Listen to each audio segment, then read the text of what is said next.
আউযু বিল্লাহি মিনাশ শাইতানির রাজিম। বিসমিল্লাহির রহমানির রহিম। আসসালামু আলাইকুম। হে খোদা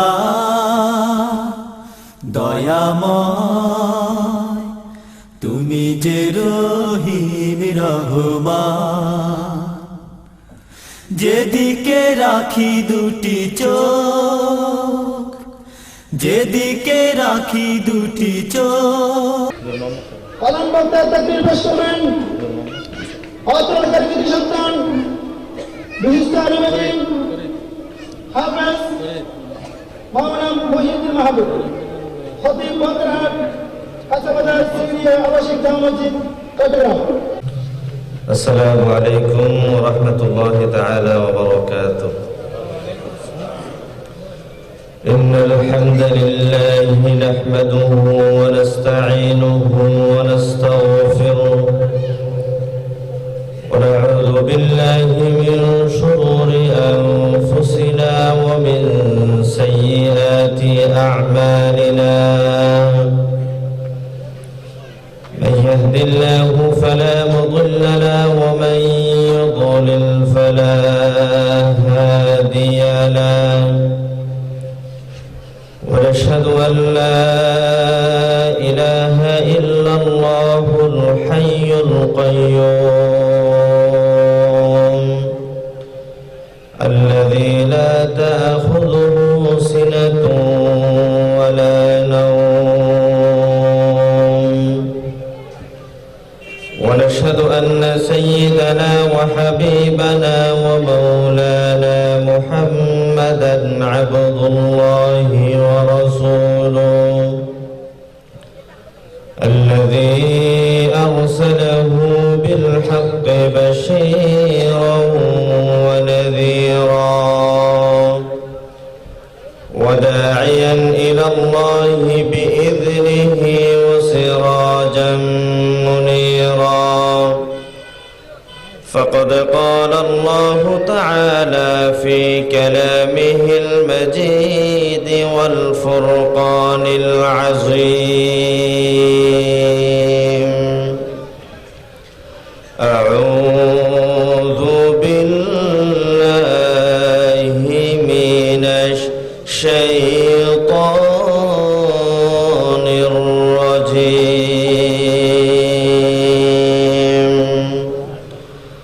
بسم الله الرحمن الرحيم. إن الله وملائكته يصلون على النبي يا أيها الذين آمنوا صلوا عليه وسلموا تسليما. اللهم صل على سيدنا مولانا محمد وعلى آل سيدنا مولانا. প্রাণ খোলে মোহাব্বতের সাথে বিশ্বনবীর উপর আমরা দরুদ পড়ি। যে রাসূলুল্লাহর উপর একবার দরুদ পড়ে আল্লাহ রাব্বুল আলামিন দয়া করে বান্দার উপর 10টি রহমত বর্ষণ করে। আল্লাহুম্মা সাল্লি আলা সাইয়্যিদিনা মাওলানা মুহাম্মদ ওয়া আলা আলি সাইয়্যিদিনা.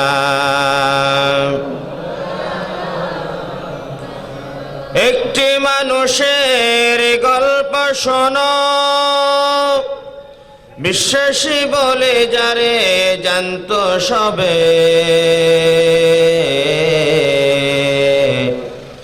ওহুদে বদরে ইহুদি নাসারা হাসত সবে আল্লাহুম্মা সাল্লি আলা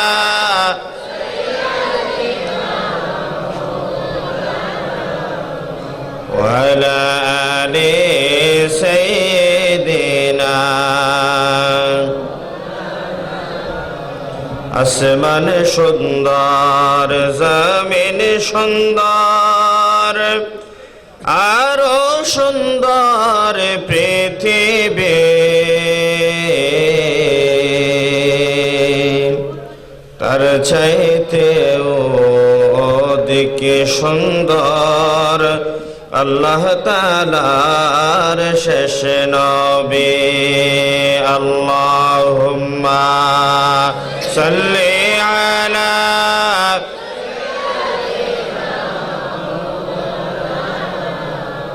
ওয়া আলা আলি সাইয়্যিদিনা।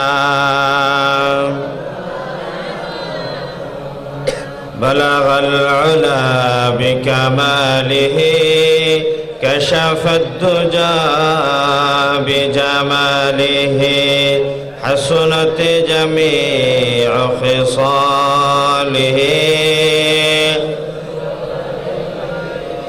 هنا يبولت بلبل کا ترنم بينه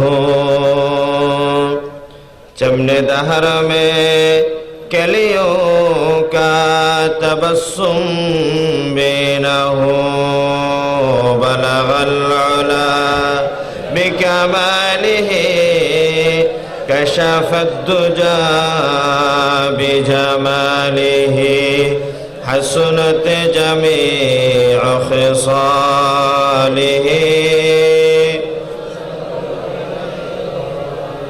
अल्लाहुम्मा आमीन। ربنا ظلمنا أنفسنا وإن لم تغفر لنا وترحمنا لنكونن من الخاسرين।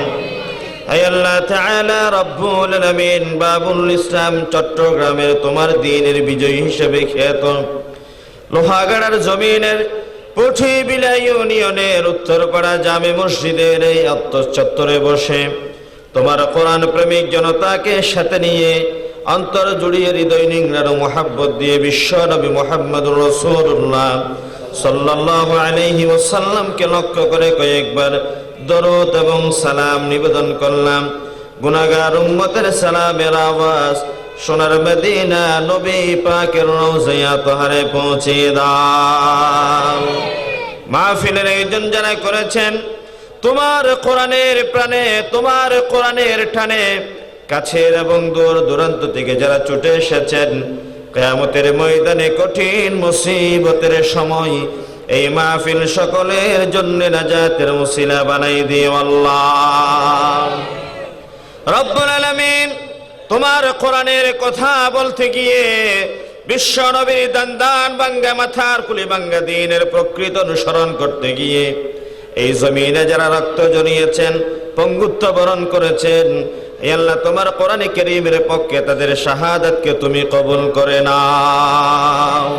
কোরআনে কারীমের যে কথা, তোমার নবীর সুন্নাহর যে কথাগুলা জাতির হেদায়েতের জন্য প্রয়োজন, আমাদের জবান দিয়ে ওই সমস্ত গুরুত্বপূর্ণ দুটো কথা বের করে দিও আল্লাহ। সুবহানা রাব্বিকা রব্বিল ইজ্জাতি আম্মা ইয়াসিফুন ওয়া সালামুন আলাল মুরসালিন والحمد لله رب العالمين. أعوذ بالله من الشيطان الرجيم. بسم الله الرحمن الرحيم. قل جاء الحق وزهق الباطل إن الباطل كان زهوقا. আজকের ঐতিহাসিক সিরাতুন নবী সাল্লাল্লাহু আলাইহি ওয়াসাল্লাম মাহফিলের মান্যবর মুহতারাম সভাপতি, এলাকার বিশিষ্ট আলেমে দ্বীন, বিশিষ্ট সমাজসেবক, রাজনীতিবিদ, ইসলামী ব্যক্তিত্ব হযরতুল আল্লাম জনাব আল হাজ মাওলানা মুহাম্মদ ইসহাক সাহেব বারাকাল্লাহু ফি হায়াতি। মঞ্চে সমাসীন হয়েছেন বঠিবিলা ইউনিয়নের সাবেক সফল চেয়ারম্যান, বঠিবিলার মাটি ও মানুষের নেতা, বঠিবিলার উন্নয়নের যার অকৃত্রিম অবদান, আমাদের অত্যন্ত শ্রদ্ধেয় আজকের বিশেষ অতিথি জনাব ফরিদুল আলম সাহেব বারাকাল্লাহু ফি হায়াতি। মঞ্চে সমাবেশ উপস্থিত হয়েছেন চট্টগ্রাম জজ কোর্টের সম্মানিত সিনিয়র আইনজীবী জনাব অ্যাডভোকেট মুজাফফর আহমদ সাহেব, আমাদের এলাকার বিশিষ্ট সমাজসেবক দানবীর জনাব আলহাজ আবুল বশর সওদাগর সাহেব সহ ডজন খানেক উলামায়ে কেরাম, যাদের নাম নিতে গেলে আজকে আমার আধা ঘন্টা সময়ের প্রয়োজন, যাদের প্রত্যেকের আমি ছাত্রের সমতুল্য, কারো ছেলে, কারো ভাইপো, কারো ছাত্র, কারো শিষ্য, প্রত্যেকের কাছে আমার বিনীত নাম উল্লেখ না করতে পারার কারণে দুঃখ প্রকাশ করছি। আপনাদের দোয়া আমি কামনা করছি। আমার ওস্তাদ তুল্য মুরব্বিয়ানে আজম, বিভিন্ন মাদ্রাসার, বিশেষ করে বটিবিলা হামিদিয়া ফাজিল মাদ্রাসার সুযোগ্য সুদক্ষ উপাধ্যক্ষ মহোদয় সহ এলাকার মান্যবর বিভিন্ন স্তরের উলামায়ে কেরাম, আলেমে দ্বীন, আমার মুরব্বিয়ানে আজম, তরুণ যুবক কিশোর ভাইয়েরা, পর্দার আড়ালের মা ও বোনেরা, আল্লাহ রাব্বুল ইজ্জত ওয়াল জালালের দরবারে আমরা কালিমাতুশ শুকর আদায় করছি, যিনি বাংলাদেশের একটি প্রতিকূল পরিস্থিতিতে কোরআনে কারীমের এই মজমায় এসে আল্লাহর কোরআনের পক্ষে, বিশ্বনবীর সুন্নাহর পক্ষে আমাদেরকে কিছু কথা বলার, উপস্থিত হওয়ার, কোরআনের পক্ষে সমর্থন ব্যক্ত করার যে মহান মনিব সুযোগ সৃষ্টি করে দিলেন, আমরা মাহফিলে আসতে পেরে, উপস্থিত হতে পেরে খুশি না বেজার? চিৎকার দিয়ে বলি খুশি না বেজার? কোরআনের মাহফিলে আসলাম। শোনা যায় বাংলাদেশের বিভিন্ন স্তরে, বিভিন্ন জায়গায় নাচের, গানের, আসরের ব্যবস্থা করতে অনুমতির প্রয়োজন হয় না, তো আল্লাহর জমিনে আল্লাহর কোরআনের মাহফিল করতে নাকি অনুমতির প্রয়োজন হয়। যারা কোরআনের পক্ষে বাধা হয়ে দাঁড়ায়, কোরআনের তাফসীর সিরাতের পক্ষে বাধা হয়ে দাঁড়ায়, ওই সমস্ত কুলাঙ্গার মুরতাদদের কোনো কথাকে আমরা না শুনে আল্লাহর জমিনে যতদিন আমরা টিকে থাকব, আল্লাহর কোরআনের পক্ষে বলিষ্ঠ অবস্থান নিয়ে, মৃত্যু তো একবার জীবনে হবে, ঠিক কিনা? জন্ম যেদিন হয়েছে, মায়ের পেটের ভিতর চতুর্থ 40 দিনের ব্যবধানে আল্লাহর পক্ষ থেকে একজন ফেরেশতা এসে লেখার জন্য অনুমতি চেয়েছে। আল্লাহ আমি কি লিখব? আল্লাহ বলেন তুই বান্দার তকদির লিখে দে, কোথায় যাবে, কি খাবে, কোথায় মরবে। ওমা তাদরি নাফসুম বিআইয়ি আরদিন তামুত। 5টি বিশেষ বিষয় আল্লাহ রাব্বুল আলামিন তার হাবিবকে পর্যন্ত জানান নাই, তোর মধ্যে অন্যতম সুনিশ্চিত যাত্রা মৃত্যুর কথা। তাহলে মোমেন মুসলমান জীবনে মরে কয়বার? আমরা মৃত্যুর পরোয়া করি না। কোরআন কারীমের কথা চলবে, আল্লাহর জিকিরের কথা চলবে। বিশ্বনবী মক্কার 13 বছরে কথা বলেছেন, দাওয়াতি কাজ করেছেন, সহ্য করেছেন, অনেক ধৈর্য ধারণ করা হয়েছে। বারবার মুসলমানদেরকে পিটিয়ে বের করে দেওয়া হচ্ছে। এভাবে ধৈর্যের সীমা যদি অতিক্রম হয়ে যায়, 90% মুসলমানের এই দেশে দিল্লির অঙ্গরাজ্য পরিণত করতে আর বেশি দিন অপেক্ষা করতে হবে না, ঠিক না? যেভাবে মরণ কামড় দিয়ে তারা বসেছে, জগদ্দল পাথর হয়ে মাথার উপর চেপে বসেছে, দিল্লির অঙ্গরাজ্য হবে, হিন্দুবাদী রাষ্ট্র কায়েম হবে, এই জমিন থেকে কোরআন উৎখাত করে দিয়ে ষড়যন্ত্র হবে।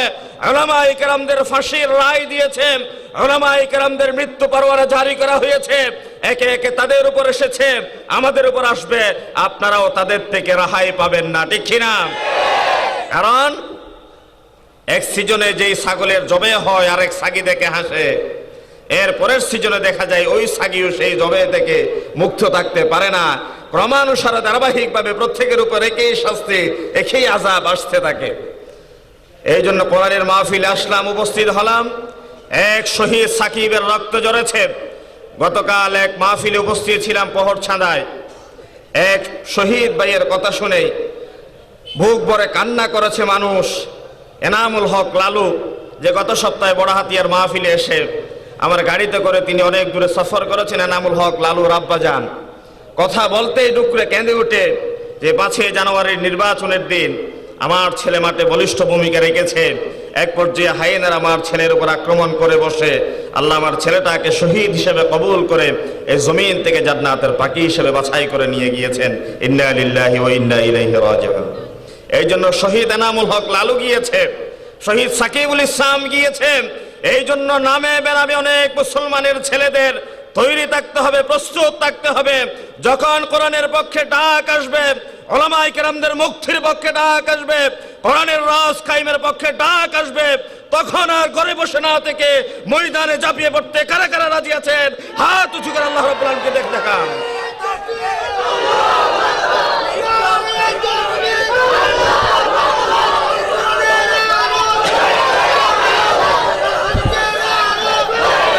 আমার বন্ধুগণ, আমরা কথা বলতে চাই আজকে কোরআন কারীমের মাহফিল। কোরআন এমন একটি ভয়ঙ্কর আগুন যে কোরআনকে স্তব্ধ করে দেওয়ার জন্য হাত বাড়াবে। আল্লাহর কসম করে বলি, কোরআন তার হাত আর অক্ষত অবস্থায় ফিরিয়ে দিবে না, ঠিক কিনা? কোরআন লৌহে মাহফুজে সংরক্ষিত কিতাব। এটি তৌরাত নয়, এটি জবুর নয়, এটি ইনজিল নয়। অর্থ দিয়ে, প্রভাব দিয়ে, ক্ষমতা দিয়ে এই কোরআনকে জমিন থেকে উৎখাত করা যাবে। কোরআনের মাহফিলের জন্য আজকে অনুমতি নিতে হয়। কোরআনের মাহফিলের জন্য আজকে তাদের কাছে গিয়ে তোষামোদি করে লেখা নিয়ে মাহফিলের ব্যবস্থা করতে হয়। আমরা যতদিন বেঁচে থাকব এই কোরআনের কর্মী হিসেবে থাকতে চাই, আল্লাহ রাব্বুল আলামিনের গোলামি করে নিজের জীবনটা কাটিয়ে দিতে চাই, ঠিক কিনা? কারণ জীবন যার গোলামি চলবে তার, ঠিক কিনা? আলা লাহুল খালকু ওয়াল আমরু তাবারাকাল্লাহু রাব্বুল আলামিন। সুবিস্তৃত আকাশ, সুবিশাল এই জমিন, যে আল্লাহ যদি ট্যাক্স গ্রহণ করতেন, আল্লাহ সিটি কর্পোরেশনের ভিতরে যদি জায়গা জমি থাকে তাহলে তারাই বুঝতে পারে বছরে 6 মাসে কত হাজার টাকা ট্যাক্স পরিশোধ করতে হয়, কত টাকা গ্যাসের বিল দিতে হয়, বিদ্যুৎ বিল দিতে হয়। আজকে আল্লাহ রাব্বুল আলামিন যদি এই জমিনের ইজারা গ্রহণ করেন, ট্যাক্স গ্রহণ করতেন, তাহলে তোমাদের 14 গোষ্ঠী এই জমিনে বসবাস করার সুযোগ পেত না, ঠিক কিনা? জমিন কার? কথা হবে কার? যতদিন জীবন থাকবে, যতদিন জমিন থাকবে, যতদিন আকাশ থাকবে, ততদিন বলিষ্ঠ কণ্ঠে এক আল্লাহর গোলামি চলবে, ঠিক কিনা? আমাকে একটি নির্ধারিত বিষয় দেওয়া হয়েছে। আল্লাহর প্রশংসার পূর্বে সেই কথা শুনিয়ে দিয়ে আপনাদেরকে কথা শুরু করতে চাই। সত্য মিথ্যার দ্বন্দ্ব চিরন্তন, এই দ্বন্দ্বে সত্যের বিজয় সুনিশ্চিত। এই বিষয়ের উপর কথা বলতে বলা হয়েছে। আল্লাহ তাআলার দরবারে শুকরিয়া করে কোরআনের সেই প্রথম শব্দ, যে শব্দ দিয়ে আল্লাহ কোরআন শুরু করেছেন, সূরা ফাতিহার প্রথম সুললিত সুশৃঙ্খল ভাষায় আল্লাহ যে শব্দ দিয়ে কোরআন কারীমের যোজনা দিয়েছেন, সেই শব্দ দিয়ে আমরা মহান মুনিবের দরবারে তার সমস্বরে সবাই এক বাক্যে প্রশংসা করে পড়তে চাই, আলহামদুলিল্লাহ। যিনি মাহফিলের ব্যবস্থা করলেন, এই বিশাল আয়োজন, আজকে যিনি প্রধান বক্তা, প্রধান মুফাসসির হিসেবে উপস্থিত হয়েছেন, নাগাইশ দরবার শরীফের পীর সাহেব, বাংলাদেশের এক খ্যাতিমান আলেম, ওয়াজের ময়দানে সাড়া জাগানো বক্তা মৌলানা মুশতাক আহমদ ফৈজি সাহেব, তিনি আলোচনা পেশ করবেন। তার পূর্বে 1 ঘন্টা কথা বলার জন্য বলা হয়েছে। 1 ঘন্টা কথার শুরুতে আপনাদের সামনে যে ওয়াদা, অনুমতি, প্রতিশ্রুতি নিলাম, মানুষ মুমিন মুসলমান জন্মের দিন ইচ্ছাই হোক অনিচ্ছাই হোক প্রত্যেকের মা বাবা মসজিদের মুয়াজ্জিন ডেকে নিয়ে এসে, ইমাম সাহেব ডেকে নিয়ে এসে প্রত্যেকের কানে শুনিয়ে দিয়েছে আল্লাহু আকবারের ধ্বনি, ঠিক কিনা?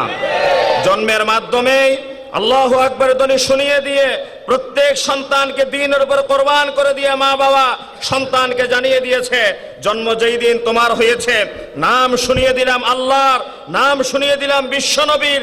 যতদিন জীবনে জীবিত থাকবা ততদিন আল্লাহর গোলামি, রাসূলুল্লাহর অনুসরণ ছাড়া কোনো মানব রচিত মতবাদের গোলামি করা যাবে না, ঠিক কিনা?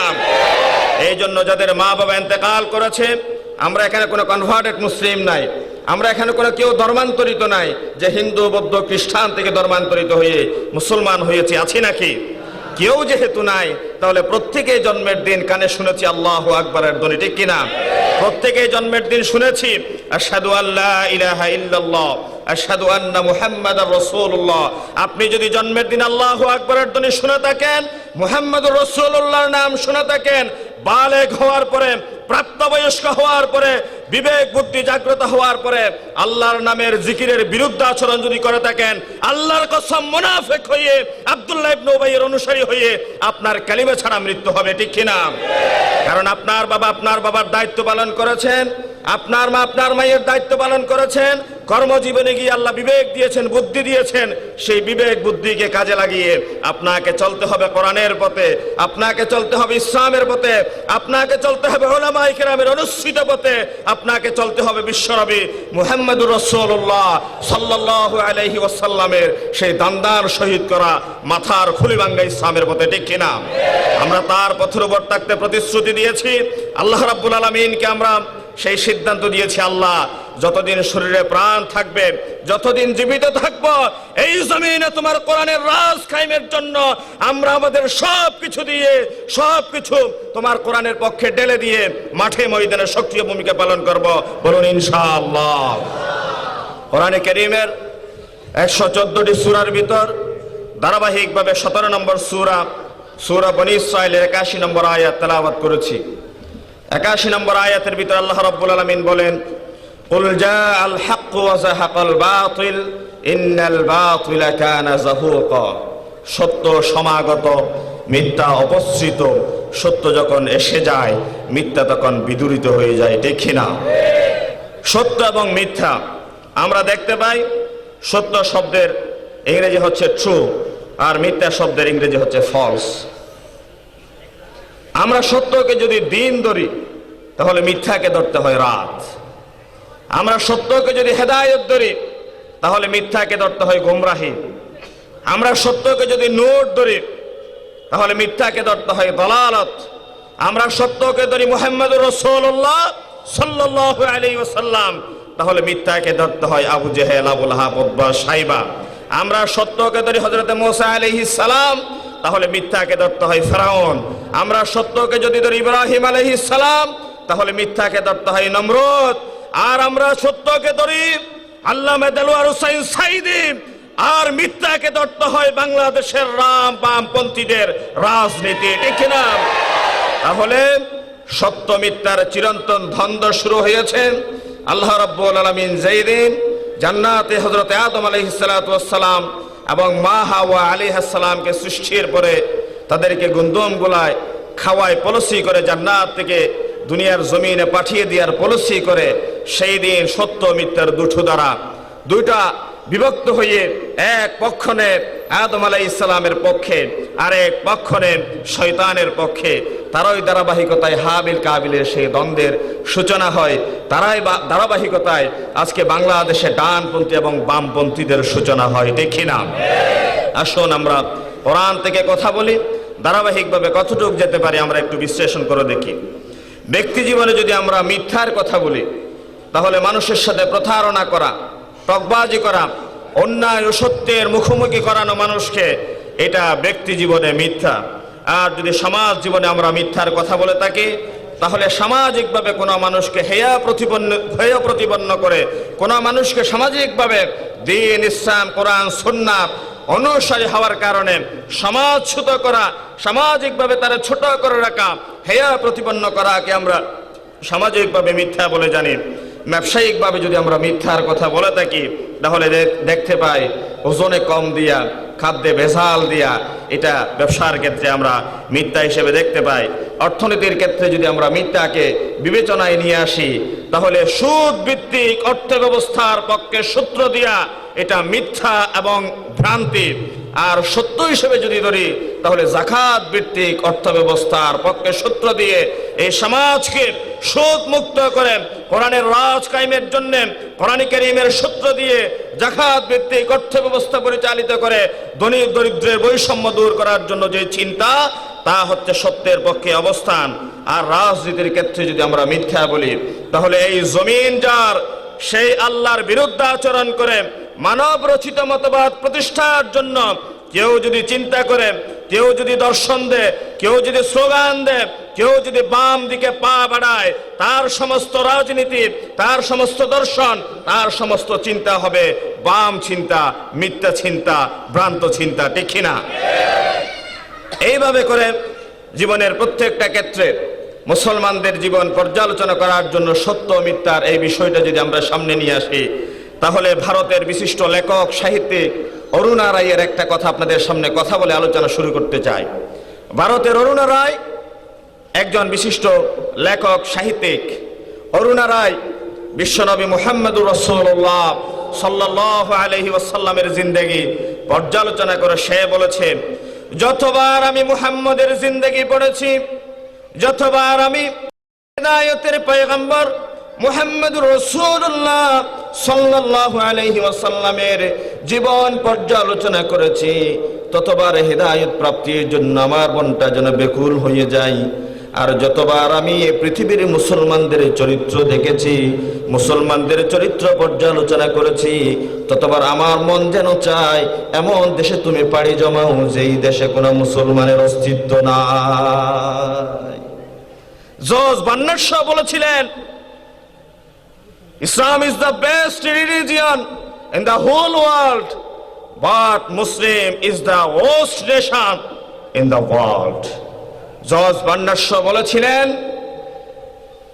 বলে যে ইসলাম হচ্ছে পৃথিবীর সর্বশ্রেষ্ঠ ধর্মের নাম, আর ইসলাম ধর্মের অনুসারী মুসলমান হচ্ছে আজকের বিশ্বের সর্বনিকৃষ্ট জীবের নাম, ঠিক কিনা?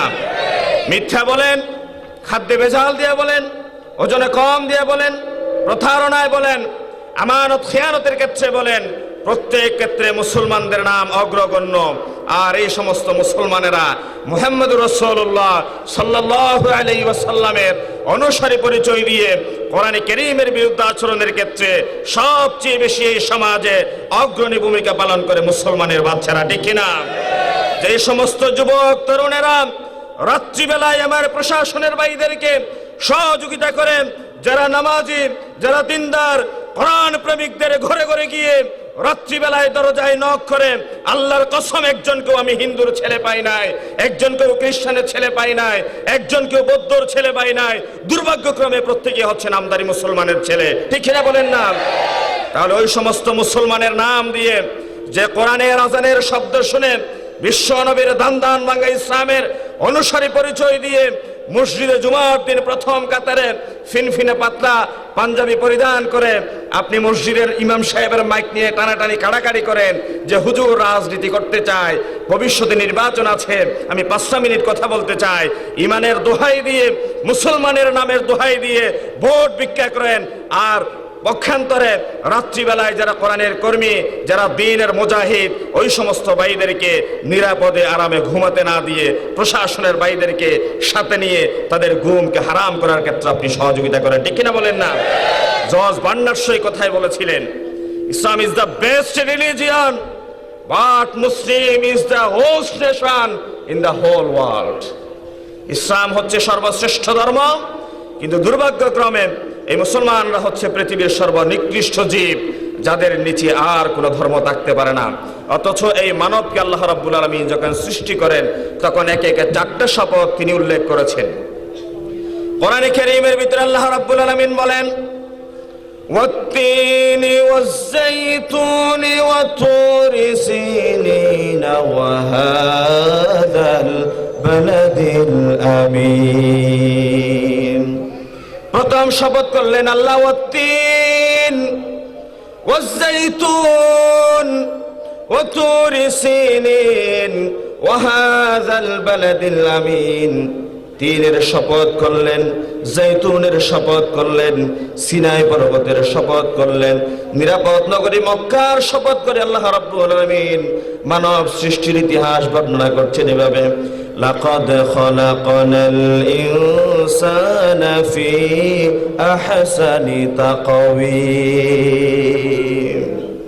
হে মানব, আকাশের নিচে জমিনের উপরে জলে এবং স্থলে যত মানব দানব যত প্রাণী আমি সৃষ্টি করলাম তাম সৃষ্টির ভিতরে বিশ্ব সবার সভাপতির চেয়ারে আমি আল্লাহ দয়া করে মেহেরবানি করে হে মানব তোমারে আমি সভাপতির আসনে বসালাম, পৃথিবীর সর্বশ্রেষ্ঠ সৃষ্টির মর্যাদায় তোমারে ভূষিত করে দিলাম।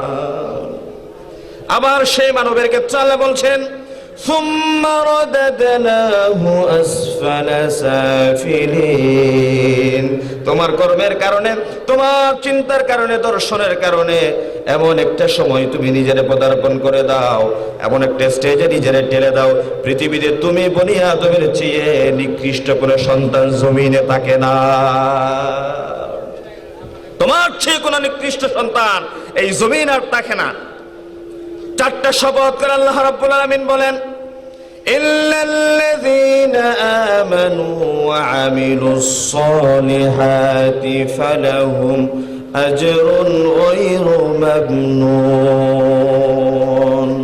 যারা ঈমান আনলো, আমলে সালেহ করলো, সত্যের পক্ষে অবস্থান নিল, কোরআনের পক্ষে অবস্থান নিল, ন্যায়ের পক্ষে অবস্থান নিল, আল্লাহ রাব্বুল আলামিন ওই সমস্ত মুমিন মুসলমানদেরকে দুনিয়ার জীবদ্দশায় তাদেরকে বলেছেন উলাইকা হুম খায়রুল বারিয়া। এই জমিনে ওই সমস্ত মুমিন মুসলমান যারা সত্যের পক্ষে অবস্থান নিল, ন্যায়ের পক্ষে অবস্থান নিল, হকের পক্ষে অবস্থান নিল, ওই সমস্ত মুমিনদেরকে আল্লাহ সূর্য সন্তান বলে অভিহিত করেছে। আল্লাহু আকবার। জাতির সূর্য সন্তান, শ্রেষ্ঠ সন্তান বলে তাদেরকে আল্লাহ রাব্বুল আলামিন অভিহিত করেছেন। তাহলে যারা কালিমার ঘোষক, যারা বিশ্বনবীর জিন্দেগির অনুসারী, ওই সমস্ত মানুষদেরকে আল্লাহ রাব্বুল আলামিন বলেছেন খায়রুল বারিয়া। আর অত্যন্ত দুঃখের সাথে বলতে হয়, যারা রাজনীতি করেন, বেনামাজি, দ্বীনের দুশমন, মুরতাদ, ফাসিক, উলামায়ে কেরামদের বিরুদ্ধে লেখালেখির কারণে ব্লগারের কথায় নিজেদের নাম লিখিয়ে, বুদ্ধিজীবীদের কথায় নিজেদের নাম লিখিয়ে, ইন্তেকালের পরে শহীদ মিনারে তাদের কফিন নিয়ে গিয়ে তাদের লাশের উপর দুই একটা ফুল দিয়ে, প্রশাসনের ভাইদেরকে সামনে দাঁড় করিয়ে দিয়ে, বোট জুতা পরিধান করিয়ে দুই একটা লাঠি দিয়ে ওই সমস্ত সন্তানদেরকে আমার সরকার কর্তৃক ঘোষণা করা হয় জাতির শ্রেষ্ঠ সন্তান এবং সূর্য সন্তান। অথচ পৃথিবীর যারা কোরআনের কর্মী, যারা মুমিন মুসলমান, যারা বিশ্ব নবীর জিন্দেগির অনুসারী, আল্লাহ রাব্বুল আলামিন ওই সমস্ত মুমিন মুসলমানদেরকে ঘোষণা দিয়েছেন উলাইকা হুম খায়রুল বারিয়া। তোমরা স্বীকার করোই বা না করো, এই জমিনে তারাই শ্রেষ্ঠ সন্তান যারা বিশ্ব নবীর জিন্দেগির অনুসারী, কোরআন কারীমের চূড়ান্ত পর্যায়ের তাই। ঠিক কিনা বলেন না? কফিনের উপরে কয়েকটা ফুল দিয়ে শহীদ মিনারে নিয়ে গিয়ে রাষ্ট্রীয় মর্যাদার কথা বলে, বোট জুতা পাই দিয়ে কয়েকটি লাঠির চিহ্ন অবশেষ সামনে রেখে যদি জাতির সূর্য সন্তান হওয়া যায়, তাহলে মাংসের বিবেচনায় যদি, শারীরিক দেহের কাঠামোগত বিবেচনায় যদি পশুর রাজা ঘোষণা করা হতো, তাহলে হাতিকে ঘোষণা করা হতো বনের পশুর রাজা। ঠিক কিনা? অথচ বনের পশুর রাজার সম্মান মর্যাদার ঘোষণা করা হয়েছে সিংহকে। আল্লাহ রাব্বুল আলামিন এই জমিনে ঘোষণা করছেন যারা দাড়িওয়ালা, টুপিওয়ালা, সুন্নতের পাবন্দ অনুসারী, হকের অনুসারী, ওই সমস্ত আলেম উলামারা যদিও তারা আজকে জেলখানার অন্ধকার প্রকোষ্ঠে নিমজ্জিত, তারা হচ্ছে জাতির সূর্য এবং শ্রেষ্ঠ সন্তান। ঠিক কিনা? উলাইকা হুম খায়রুল বারিয়া। পৃথিবীর দ্বন্দ্ব শুরু হয় সত্য এবং মিথ্যার ব্যাপারে আদম আলাইহিস সালাতু ওয়াস সালাম এবং শয়তানের মাধ্যমে। এই দ্বন্দ্বের চূড়ান্ত রূপ ধারণ করে বিশ্বনবী মুহাম্মদুর রাসূলুল্লাহ সাল্লাল্লাহু আলাইহি ওয়াসাল্লামের মাধ্যমে।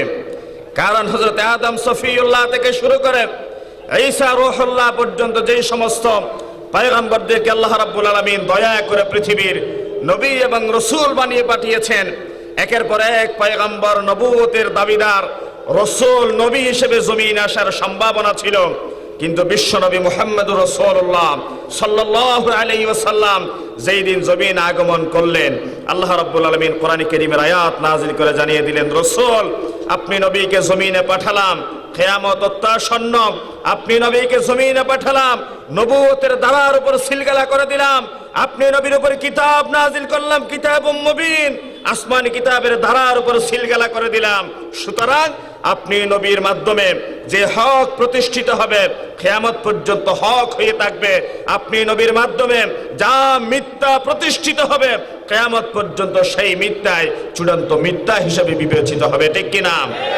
এই জন্য বিশ্ব নবীর জিন্দেগিতে যদি হক পাওয়া যায়, সেটাই জাতির কাছে সত্য এবং ন্যায়। বিশ্ব নবীর জিন্দেগিতে যদি কোনো অন্যায়, অসত্য, মিথ্যা দেখা যায়, তাহলে সেটা চূড়ান্ত মিথ্যা এবং অসত্য হিসেবে বিবেচিত হবে। তাহলে বিশ্ব নবীর পরে কোনো নবী আসবে না। বিশ্ব নবীর উপরে নাজিলকৃত কিতাবের পরে আর কোনো আসমানি কিতাব আল্লাহ জমিনে নাজিল করবেন না, ঠিক কিনা? এই জন্য রাসূলুল্লাহর উপরে নাজিলকৃত কিতাবের আইন চূড়ান্ত সত্যের আইন। বিশ্ব নবীর উপর আল্লাহ রাব্বুল আলামিনের পক্ষ থেকে মিথ্যা ঘোষণা করার বিধান চূড়ান্তভাবে মিথ্যা প্রতিপন্ন হওয়ার বিষয়। কারণ আল্লাহর পয়গম্বরের দ্বীন, আকমালতু লাকুম দীনাকুম ওয়া আতমামতু আলাইকুম নি'মাতি ওয়া রাদিতু লাকুমুল ইসলাম দীনা। আল্লাহ রাব্বুল আলামিন বলছেন, রাসূল আপনার উপর দ্বীনের কামিল মুকাম্মাল বিধান আমি আল্লাহ নাজিল করে দিলাম, নিয়ামতের পূর্ণতা বিধান করে দিলাম। আদম সফিউল্লাহ থেকে ঈসা রূহুল্লাহ পর্যন্ত যত পয়গম্বর পাঠালাম, तमाम পয়গম্বরের এক জায়গায় করে সমস্ত পয়গম্বরের পয়গামকে আমি আল্লাহ আপনার উপর নাজিলকৃত কিতাবের ভিতরে জমা করে দিলাম। বলুন না সুবহানাল্লাহ। তাহলে আদম আলাইহিস সালাতু ওয়াস সালাম জমিনে আসলেন, শয়তান তার চ্যালেঞ্জ বাস্তবায়ন করলো। শয়তান বলছে, হে আদম, সিজদা করার কথা ছিল আমি শয়তানকে, আমি আজাজিলকে, আর আল্লাহ রাব্বুল আলামিন নির্দেশ দিলেন তুমি আদমকে সিজদা করতে। বিশ্ব নবী মুহাম্মদুর রাসূলুল্লাহ সাল্লাল্লাহু আলাইহি ওয়াসাল্লাম বলেন, কুল্লুকুম আবনাউ আদম ওয়া আদামু মিন তুরাব। তোমরা প্রত্যেকেই আদম সন্তান, আদমকে সৃষ্টি করা হয়েছিল মাটি দিয়ে, আর তোমরা কিয়ামত পর্যন্ত যত মানব দানব থাকবা, তোমাদের तमाम বনি আদমকে মাটি থেকে সৃষ্টি করা হয়েছে বলে প্রমাণিত হবে। আদমকে সিজদার ব্যাপারে যখন নির্দেশ দেয়া হয়, তখন শয়তান বেঁকে বসে, হে আল্লাহ, আমি তো আগুন, আমার প্রকৃতি হচ্ছে উপর দিকে যাওয়া, আর মাটিকে উপর দিকে ছুঁড়ে মারলে তার প্রকৃতি হচ্ছে নিচের দিকে যাওয়া, আর আমি যদি আদমকে মাটিকে সিজদা করি, স্বাভাবিক সঙ্গতভাবে দেখা যায় আমি আগুনের মান অবনতি হচ্ছে, মানহানি হচ্ছে।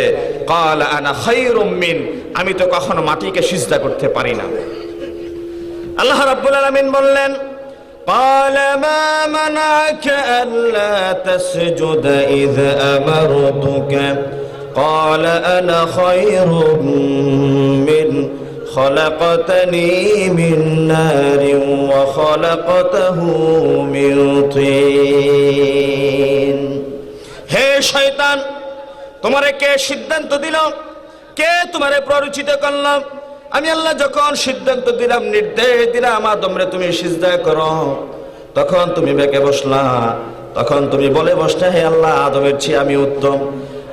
আদমকে সৃষ্টি করা হয়েছে মাটি থেকে, আর আমি শয়তানকে সৃষ্টি করা হয়েছে আগুন থেকে, প্রকৃতিগতভাবে আমি তার চেয়ে উত্তম। আল্লাহ রাব্বুল আলামিন সাথে সাথে বলে দিলেন, قال فاهبط منها فما يكون لك أن تتكبر فيها فاخرج إنك من الصاغرين। বলুন আল্লাহু আকবার। আল্লাহ রাব্বুল আলামিন বললেন, হে শয়তান, আমার নির্দেশ যখন তুমি অমান্য করলা, আমি আল্লাহ সত্য, কোরআন সত্য, ইসলাম সত্য, ন্যায়ের পক্ষ থেকে যখন তুমি বিস্মিত হয়ে গেলা, আমি আল্লাহর কথা যখন তুমি অমান্য করলা, ছোটদের ভিতরে তোমারে নামিয়ে দিলাম, তোমাকে ক্ষুদ্রদের ভিতরে নামিয়ে দিলাম, যাও তুমি জমিনে, আর তোমারে কখনো আমি আল্লাহর গোলামি করার জন্য অনুমতি দেয়া হবে না। শয়তান তখন আল্লাহর সামনে দাঁড়িয়ে বলে, হে আল্লাহ, আদমকে জান্নাত থেকে বের করতে পারলাম, আমার মিশনে আমি পৌঁছে গেলাম, আমি আদমকে জান্নাত থেকে বিতাড়িত করতে পারলাম, আমি আমার চূড়ান্ত লক্ষ্যে পৌঁছে গেলাম। আর আল্লাহ রাব্বুল আলামিন বলেন, আদম হচ্ছে আমি আল্লাহর জমিনে রাজনৈতিক সৃষ্টি। কিভাবে রাজনৈতিক সৃষ্টি? এই জমিন আল্লাহ রাব্বুল আলামিন আদম আলাইহিস সালামকে সৃষ্টির ব্যাপারে তিনি বলছেন, ইয ক্বালা রাব্বুকা লিল মালাইকাতি ইন্নী জাইলুন ফিল আরদি খলিফা, আমি এই জমিনে আদমকে সৃষ্টি করতে চাই খলিফা হিসেবে। আদম সৃষ্টির বিষয়ে আল্লাহ জিন্নাতের কথা উল্লেখ করেন নাই, আর যেই জায়গায় ইবাদতের কথা উল্লেখ করলেন, ওয়ামা খালাকাতুল জিন্না ওয়াল ইনসা ইল্লা লিয়াবুদুন, ইবাদতের কথা যখন উল্লেখ করলেন তখন আল্লাহ ইনসানের সাথে জিনকেও একসাথে একত্রিত করে উল্লেখ করলেন। মানুষের সাথে আল্লাহ জিনের নামটা উল্লেখ করে বললেন, যেন করে জিনকে শুধু জমিনে সৃষ্টি করা হয়েছে ইবাদতের জন্য, আর খলিফা রিপ্রেজেন্টেটিভ প্রতিনিধি হিসেবে সৃষ্টির ব্যাপারে আল্লাহ রাব্বুল আলামিন শুধু ওই আয়াতে মানুষের নামটা উল্লেখ করেছেন, উচ্চারণ করেছেন। এই জন্য কিয়ামত পর্যন্ত তামাম বনি আদম হবে আল্লাহ রাব্বুল আলামিন আকাশের আরশ আজিমে যেই সমস্ত সিদ্ধান্ত দিবেন ওই সমস্ত সিদ্ধান্ত জমিনে বাস্তবায়নকারী, ঠিক কিনা? জমিন আল্লাহর সিদ্ধান্ত বাস্তবায়নের জন্য নবী রাসূলদেরকে আল্লাহ রাব্বুল আলামিন প্রেরণ করেছেন। বিশ্বনবীর ইন্তেকালের সাথে সাথে নবুয়তের দ্বারার উপর আল্লাহ রাব্বুল আলামিন যখন সিলগালা করে দিলেন, তখন আল্লাহ দায়িত্বটা ন্যস্ত করে দিলেন বনি আদমের উপর। হে বনি আদম, হে বনি আদম, তোমার সামনে দুটো রাস্তা আমি উন্মুক্ত করে দিলাম। ওয়ালাকাদ বা'আসনা ফি কুল্লি উম্মাতির রাসূলান আন ই'বুদুল্লাহা ওয়াজতানিবুত তাগুত, আমি আল্লাহর গোলামি করো, তাগুতকে অস্বীকার করো। এই দুটো কাজ দিয়ে তোমার জমিনে সৃষ্টি করলাম। ইবাদতের ক্ষেত্রে জিন এবং মানুষকে এক জায়গায় একত্রিত করলাম। আর খেলাফতের কথা যখন বললাম শুধু মানুষের কথা উল্লেখ করলাম, কারণ কিয়ামত পর্যন্ত জমিনে প্রতিনিধিত্ব করবে আল্লাহর বনি আদম। এই জমিনে আল্লাহর রাজ কায়েমের জন্য যদি শাহাদাত বরণ করতে হয় এগিয়ে যাবে বনি আদম, পঙ্গুত্ব বরণ করতে হয় এগিয়ে যাবে বনি আদম। এই জমিনে বাতিল শক্তির উৎখাত করে কোরআন কারীমের রাজ কায়েম করে কালিমা খুঁজিতে পতাকা উড্ডীন করার জন্য তাদের জাগতিক যত শক্তি সামর্থ্য প্রয়োজন সবকিছু মারিয়ে দিয়ে আল্লাহ রাব্বুল আলামিনের পথে গিয়ে যাবে একমাত্র বনি আদম মানুষ, ঠিক কিনা? মানুষ ছাড়া এই জমিনে আল্লাহর রাজত্ব কায়েমের জন্য কোনোদিন ফেরেশতা নাজিল হবে না, কোনোদিন জিন্নাতেরা আমাদের মতো সূরত আকৃতি নিয়ে জমিনে তারা প্রভাব বিস্তার করে চলবে না। জিকির করতে করতে একটু সামনের দিকে আসি, পেছনে জায়গা হচ্ছে না, অপর ভাইয়ের জন্য জায়গা করে দিই। জান্নাতে আল্লাহ রাব্বুল আলামিন আপনার জন্য জায়গা করে দিবে। একটু জিকির করি, লা ইলাহা ইল্লাল্লাহ। সামনে আসেন, সামনে আসেন। লা ইলাহা ইল্লাল্লাহ, লা ইলাহা, লা ইলাহা, লা ইলাহা, জোরে লা ইলাহা, লা ইলাহা, লা ইলাহা, লা ইলাহা, লা ইলাহা ইল্লাল্লাহু মুহাম্মাদুর রাসূলুল্লাহ। জোরে বলুন সাল্লাল্লাহু। আমার বন্ধুগণ, মিশন বাস্তবায়ন করল শয়তান, জমিনে নামিয়ে দিলেন আল্লাহ রাব্বুল আলামিন আদম এবং শয়তান দুইজনকে। আদমকে পাঠানোর সময় দায়িত্ব দিলেন, হে আদম তোমার দায়িত্ব দিয়ে পাঠালাম, তোমার দায়িত্ব হচ্ছে কিয়ামত পর্যন্ত तमाम মানুষের জন্মদাতা পিতা হবা তুমি। প্রথম তোমার পরিচয় জাতির আদি পিতা, আর কিয়ামত পর্যন্ত তোমার সূত্র ধরে तमाम তোমার সন্তানেরা কি দায়িত্ব পালন করে যাবে। আল্লাহর কাছে তিনি জানতে চাইলেন, আল্লাহ আমার দায়িত্বটা কি হবে? আল্লাহ রাব্বুল আলামিন আদম আলাইহিস সালামকে ডাক দিয়ে তিনি বলেন, ইয়া কওমি ইবুদুল্লাহা মা লাকুম মিন ইলাহিন গায়রু। এক আল্লাহ যিনি সুবিশাল আকাশকে কুঠিবিহীন অবস্থায় দাঁড় করিয়ে দিয়েছেন, সুবিশাল এই জমিনকে যিনি মানুষের জন্য বিছনা বানিয়ে দিয়েছেন, যে আল্লাহ তোমার রিজিকের ব্যবস্থা করছেন, যে আল্লাহ তোমার পুত্র সন্তানের মালিক বানিয়েছেন, কন্যা সন্তানের মালিক বানিয়েছেন, যে আল্লাহ তোমার টাকার উপর টাকা দিয়ে মানুষের উপর মর্যাদার আসন দিয়েছেন, যে আল্লাহ তোমার মতো অপর মানুষকে কুলি দিন মজুর ঠেলাওয়ালা শ্রমিক বানিয়ে রেখেছেন, আর তোমার চেয়ারম্যান বানিয়েছেন, এমপি বানিয়েছেন, মন্ত্রী বানিয়েছেন, প্রেসিডেন্ট প্রধানমন্ত্রী বানিয়েছেন, তোমার সৃষ্টি। আর ওই সমস্ত মেম্বার, এমপি, চেয়ারম্যান, মন্ত্রী, প্রেসিডেন্টের সৃষ্টির উৎপত্তি যদি এক জায়গায় তুমি গবেষণা করো, কোরআনে কারীমের সূরা দাহরের 2 নম্বর আয়াত বিশ্লেষণ করে দেখা যায়, ইন্না খলাকনাল ইনসানা মিন নুতফাতিন আমশাজিন নাবতালিহি ফাজআলনাহু সামিআন বাসীরা। হে আমার বনি আদম, তোমার প্রেসিডেন্টের রক্ত নাও, একজন কুলি দিন মজুর শ্রমিকের রক্ত নাও, 2 জন শ্রমিক কুলি দিন মজুর, একজন প্রেসিডেন্টের রক্ত যদি তোমরা খেটে 2টা বাটিতে রাখো, আর 2টা রক্ত যদি তোমরা এক জায়গায় মিশ্রিত করে দাও, 2 জনের রক্তের উৎপত্তি যদি তোমরা গবেষণা করে দেখো, তার পিতার পৃষ্ঠদেশ থেকে 1 ফোঁটা নাপাক পানি তার মায়ের পেটের ভিতরে একটা বিশেষ পজিশন আমি আল্লাহ সৃষ্টি করলাম। চতুর্থ 40 দিনের মাথায় রূহ ফুঁকে দিলাম। একটা নির্দিষ্ট সময় অতিবাহিত করার পরে আমি আল্লাহ মায়ের পেটের ভিতরে সুন্দর একটা অবয়ব দিয়ে ফি করারিম মাকিন, সুন্দর সুরক্ষিত 7টি আবরণের ভিতরে বনি আদমকে আমি আল্লাহ 10টি মাস পর্যন্ত লালন পালন করলাম। একজন জীবিত মায়ের পেটে একটা জীবিত সন্তানকে 1 দিন নয়, 2 দিন নয়, তিল তিল করে 10টা মাস পর্যন্ত লালন পালন করলাম। 10টা মাস পরে সন্তান যখন জমিনে আসার সময় হয়, আল্লাহ রাব্বুল আলামিনের কাছে প্রশ্ন করে, হে আল্লাহ, কোথায় যাব, কার কাছে যাব, কোন পথ দিয়ে যাব? আল্লাহ বলেন, সামনের পথ দিয়ে যা। বান্দা তখন প্রশ্ন করে, হে আল্লাহ, ছোট পথ দিয়ে কেমনে বের হব? আল্লাহ বলেন, অসাধ্য সাধন করা হচ্ছে আমি আল্লাহর কাজ। ইন্নামা আমরুহু ইযা আরাদা শাইআন আইয়াকুলা লাহু কুন ফায়াকুন। বলুন আল্লাহু আকবার। তোমার মায়ের অসাধ্য সাধন করে ছোট্ট একটি রাস্তা দিয়ে তুমি জমিন আসলাম, আমি আল্লাহ ছোট্ট রাস্তা দিয়ে জমিন আসার মাধ্যমে ওই ইঙ্গিতটা রেখে দিলাম, এই জমিনে এসে তুমি দায়িত্ব পালন করবা আল্লাহর প্রতিনিধির কাজ। জমিনে এসে তুমি দায়িত্ব পালন করবা বিশ্ব নবীর রেখে যাওয়া দায়িত্ব। এই দায়িত্ব পালন করা জিন্নাতের পক্ষে সম্ভব নয়, এই দায়িত্ব পালন করা ফেরেশতাদের পক্ষে সম্ভব নয়। কঠিন ভাবে তোমার জন্মের ব্যবস্থা করলাম আমি আল্লাহ।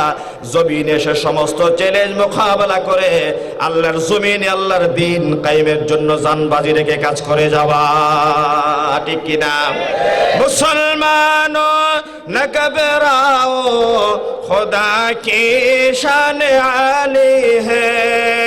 मुसलमानों न घबराओ, खुदा की शान आली है।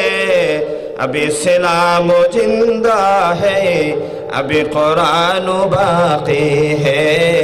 अभी इस्लाम जिंदा है, अभी कुरान बाकी है। बोलुन सुबहानाल्लाह। এই শয়তানের চ্যালেঞ্জ মোকাবেলায় আল্লাহ রাব্বুল আলামিন আদমকে জমিনে সৃষ্টি করলেন। মানব সৃষ্টির ইতিহাস এত সুনিপুণভাবে আল্লাহ রাব্বুল আলামিন তৈরি করলেন। হে বনি আদম, তোমার বাবা আদমকে জাতির পিতার মর্যাদা দিলাম, শয়তানকে পদচ্যুত করলাম, শয়তানকে বিতাড়িত করলাম। তোমার বাবা আদমের কাঁধের উপরে প্রথম দায়িত্ব দিলাম, তুমি হবা জাতির পিতা, ঠিক না? জাতির পিতা কে? আল্লাহ রাব্বুল আলামিনের সেই প্রথম পয়গম্বর আদম। পৃথিবীর কেউ যদি জাতির পিতা দাবি করে, আল্লাহর পয়গম্বর আদমের মানহানি করার চেষ্টা করে, তাহলে আল্লাহ রাব্বুল আলামিনের কুদরতি রাজমহলে আমরা মামলা দায়ের করতে বাধ্য হব, ঠিক কিনা? কারণ আল্লাহ রাব্বুল আলামিন উপাধি দিয়েছেন আদমকে জাতির পিতা, ইব্রাহিম খলিলুল্লাহকে দিয়েছেন জাতির পিতা। যারা কোরআনের তাফসীর মাহফিল বন্ধ করে নিজেদের খায়েশ মিটায়, আমরা আল্লাহর দরবারে তাদের বিরুদ্ধে মামলা দায়ের করে নিজেদের খায়েশ মিটাবো, ঠিক কিনা? রাত্রিবেলায় চোখের পানি ফেলে বুক বাসান, তাদের তখ্ত নাস্তা নাবুদ হয়ে যাবে নিমিষের ভিতরে। আমার আলোচনা সাপোর্ট দিবে কিনা আমি জানি না। সামনে অনেকগুলো পয়েন্ট লিখে নিয়ে আসছি। পৃথিবীর সব মামলা ফয়সালা হবে এক আল্লাহর দরবারে, ঠিক কিনা? বিডিআর বিদ্রোহের বিচার হচ্ছে, অধিকাংশ শেষ হয়ে গিয়েছে। স্বচ্ছতার সাথে কয়জনের রায় দিয়েছে বা কয়জন খালাস পেয়েছে, কয়জন আসামি হিসেবে জেল হাজতে আছে, সেটা আল্লাহ রাব্বুল আলামিন ভালো করে জানেন কিনা? যাদের মুখে দাঁড়িয়ে আছে, যাদের পরনে পাঞ্জাবি পায়জামা থাকে, যারা আল্লাহ এবং তার রাসূলকে বিশ্বাস করেন, ওই সমস্ত সরল মনা মুমিন মুসলমানদেরকে দরে দরে সাজা দিবেন। আর আল্লাহ রাব্বুল আলামিন তোমাদের তখ্তটা এমনিতে নাদুস নুদুস করে রাখবেন। এটা ঘুমের ঘরে বাতুলতার স্বপ্ন, ঠিক কিনা বলেন না? 400 বছর পর্যন্ত ফেরাউনকে আল্লাহ ক্ষমতা দিয়ে এই বৃষ্টি নাজিল বৃষ্টি হতো, এই ধান উৎপাদন হতো, সব ক্ষমতা সব কিছু ঠিকঠাক ভাবে পাওয়ার পরে এক পর্যায়ে সে নিজেকে দাবি করে ফাকালা আনা রাব্বুকুমুল আ'লা। আমার কথায় বৃষ্টি বর্ষিত হয়, আমার কথায় ধান উৎপাদন হয়, আমি চাইলে মানুষকে কতল করতে পারি, আমি চাইলে জেলখানা থেকে মুক্তি দিতে পারি। সুতরাং এখন নিজেরা আল্লাহ দাবি করতে সমস্যা কোথায়? নাউজুবিল্লাহ বলেন না। আল্লাহ রাব্বুল আলামিন বলেন ফাকালা আনা রাব্বুকুমুল আ'লা فأخذه الله نكال الآخرة والأولى। সব আয়োজন সম্পন্ন, সব বাহিনী প্রস্তুত। সমুদ্রের মাঝখানে লোহিত সাগর, আল্লাহর পয়গম্বর দাঁড়িয়ে যায় লোহিত সাগরের সামনে। এর আগের ঘটনা আল্লাহর পয়গম্বরের মনে পড়ে যায়, হি আল্লাহ, আলেকজান্দ্রিয়ার ময়দানে মিশরের 90,000 জাদুকর, অপর পক্ষে আছে একজন শুধু আল্লাহর পয়গম্বর মূসা। তারা মূসা আলাইহিস সালামকে প্রস্তাব করে, হে মূসা, তোমার জাদুকে আমরা চ্যালেঞ্জ করতে দাঁড়িয়েছি, আজকে তুমি জাদু পেশ করো। আল্লাহ রাব্বুল আলামিনকে কথা বলে, হে আমার আল্লাহ, আলেকজান্দ্রিয়ার ময়দানে ফেরাউনের পক্ষের বাহিনী আমাকে নির্দেশ দেয় প্রথম জাদু দেখাতে, অথচ আমারটা জাদু নয়, আমারটা মুজিজা। এমত অবস্থায় আল্লাহ রাব্বুল আলামিন ইঙ্গিত দেয়, হে মূসা, তুমি তো মারমুখী হয়ে তাদের কাছে আসো নাই, তুমি তো প্রতিপক্ষ নয়, তুমি তো প্রতিরোধ করবা। ইসলাম মুসলমান কখনো আগে আক্রমণ করে না, মুসলমানরা যখন আক্রান্ত হয়ে যায়, আল্লাহর পয়গম্বররা যুগে যুগে দেখিয়েছেন আক্রান্ত হওয়ার পরে, তখন আক্রান্ত হলে পরে মুসলমানরা প্রতিরোধ করে, ঠিক কিনা? প্রথম তারা আক্রমণ করে বসে না। আলেকজান্দ্রিয়ার ময়দানে ঠিক সেই কথাই আল্লাহর পয়গম্বর প্রমাণ করে দিলেন, হে মূসা, আগে তুমি দেখাবে না, তোমার লাঠিটা হাতে রাখো। বলে যে তাদেরকে দেখাইতে বলো। 90,000 জাদুকর একসাথে 90,000 জাদুকরের জাদু যখন শুরু করে দিল, ময়দানে দেখা যায় লক্ষ লক্ষ সাপের বাচ্চা বিড়বিড় বিড়বিড় করে সামনে যায়, বিড়বিড় করে সামনের দিকে যায়। আল্লাহর পয়গম্বর ভয় পেয়ে গেলেন। আল্লাহ রাব্বুল আলামিন বলেন, হে মূসা, মিনহুম মান কাল্লামাল্লাহ ওয়া রাফা'a বা'দুহুম দারাজাত। সিনাই পর্বতে উঠে যার সাথে সরাসরি আল্লাহ রাব্বুল আলামিন কথা বলেন, সেই পয়গম্বর তুমি মূসা, ইয়া মূসা লা তাখাফ সানুঈদুহা সিরাতাহাল উলা। তোমার হাতের লাঠি জমিনে ফেলবা, সাপ হয়ে যাবে, হাতে রাখবা, লাঠি হয়ে যাবে। একদিন আল্লাহ রাব্বুল আলামিন মজাক করে জিজ্ঞাসা করেন, হে মূসা, হাতে এটা কি? হে মূসা, হাতে এটা কি? তিনি যদি বলতেন যে লাঠি, জবাব হয়ে যায়। কিন্তু আল্লাহ রাব্বুল আলামিনের সাথে কথা বলতে বেশি মজা পান, এই জন্য কথা দীর্ঘায়িত করে। ওয়া তিলকা বিয়ামিনিকা ইয়া মূসা। মূসা, তোমার হাতে এটা কি? তিনি আল্লাহকে বললেন, হে আল্লাহ, এটা লাঠি। ক্বালা হিয়া আসা, এটা লাঠি। জবাব তো শেষ, ঠিক কিনা? তারপরে তিনি কথা আরো চালান, আল্লাহ তো নীরব হয়ে যাচ্ছেন। তাওয়াক্কাউ আলাইহা, আল্লাহ এটার উপর ভর দিয়ে দিয়ে আমি চলি। ওয়া আহুশু বিহা আলা গনামি ওয়া লিয়া ফিহা মাআরিবু উখরা। হে আল্লাহ, এটার উপর ভর দিয়ে চলি, আমি ছাগলকে পাতা ছিঁড়ে খাওয়াই, আর কোন সাপবিচ্ছু দেখলে এটা দিয়ে মারি। সুবহানাল্লাহ বলেন। আল্লাহ রাব্বুল আলামিন বলেন, মূসা, তোমার হাতে লাঠি নাই? বলে যে আল্লাহ, লাঠি তো আছে। তুমি ভয় পাচ্ছ কেন? লা তাখাফ, ভয় পাওয়ার কোনো কারণ নাই। আল্লাহ রাব্বুল আলামিন বলেন, জাদুকর কয় হাজার? বলে যে 90,000। তাদেরকে আগু জাদু ছাড়তে বলো, কারণ নবীরা কখনো আক্রমণ করে না, তারা প্রতিরোধ করে। জাদু ছাড়লো, বিড়বিড় করে আল্লাহর পয়গম্বর মূসার দিকে সব সাপ আসতে লাগলো। ভয় পেয়ে পেছনের দিকে গেলেন। আল্লাহ বলেন, ভয় পেও না, সামনের দিকে যাও। আল্লাহ, সাপ তো সব সামনে, কেমনে পয়গম্বরের সামনে যাই ভয় পায়? আল্লাহ বলেন, মূসা, যে লাঠির কথা আমি জিজ্ঞেস করেছিলাম, যেই লাঠি দিয়ে তুমি বট দিয়ে চলো, ছাগলের জন্য পাতা ছিঁড়ো, সাপ বিচ্ছু দেখলে তুমি মারো, সেই লাঠিটা জমিনে ছাড়ো। তিনি বললেন আবার আল্লাহকে, হে আল্লাহ, আমার সামনে সাপ, আপনি বলেছেন লাঠি জমিনে ছাড়তে, কাজ কি হবে? বলুন না সুবহানাল্লাহ। আল্লাহ রাব্বুল আলামিন বলেন, মূসা তুমি সব সময় বেশি কথা বলো। তিনি বেশি কথা বলতেন আল্লাহর সাথে।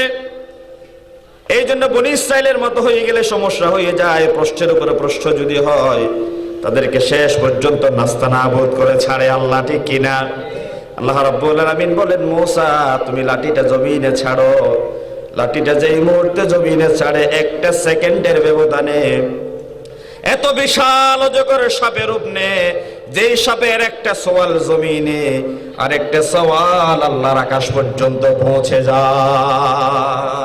আল্লাহু আকবার বলেন না। একটা লাঠি এত বিশাল সাপের রূপ নিল, একটা সাপের ছোয়াল জমিনে আর একটা ছোয়াল আকাশে। সামনের দিকে যায়, জাদুকররা আস্তে করে মূসার লাঠির পেটের ভিতরে ঢুকতে থাকে। ফাউলকিয়াস সাহারাতু সাজিদিনা ক্বালু আমান্না বিরাব্বিল আলামিন। আল্লাহু আকবার।